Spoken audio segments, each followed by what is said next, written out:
विभवरीच्या भावाने गोपाळ महाराजांचा असा काय उठवला बाजार की विभवरी होणार लालीची शिकार. तर घडतं असं.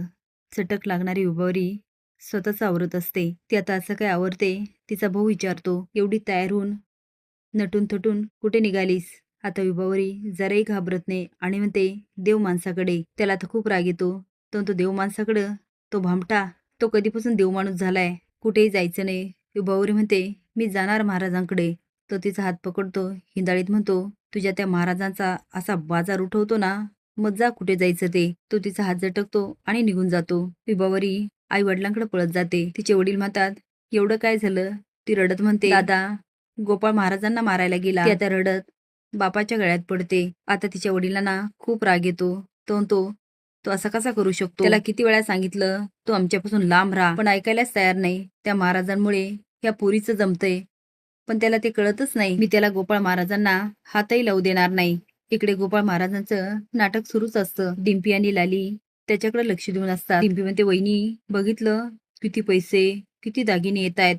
बाय बाय बाय बाय, फळं तर किती आलेत. दोघींचं लक्ष असतं. तेवढ्यात एक जोरात गाडी येऊन थांबते. आता सगळे घाबरून बघायला लागतात.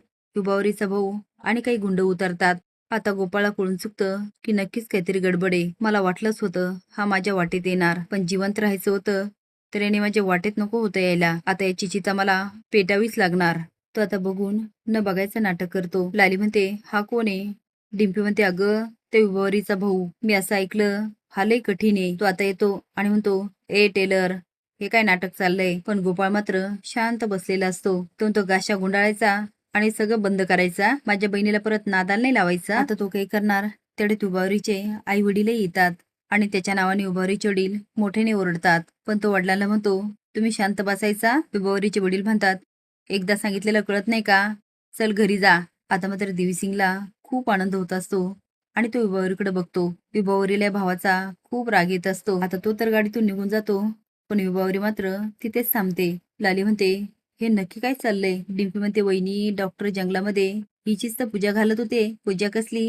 हा डॉक्टर लय श्रीलंपटे. लाली म्हणते म्हणजे हे हिच्या नादाला लागले तर? मी किती वेळा ठरवते आता काही करायचं नाही, सुखाने संसार करायचा, पण या बाया ते होऊच देत नाही. ती आता मनात विभावरीवर खूप दात खात असते आणि म्हणते हिची पण हालत आर्या माधुरी सारखीच करावी लागणार. आता विभावरी देवीसिंगकडे बघत असते आणि देवीसिंग तिच्याकडे स्माइल करून बघत असतो. लालीला कळून चुकतं हे एकमेकाच्या प्रेमात पडले. वाटतं खरंच लालीने विभावरीची हालत आर्यासारखी करायला हवी का?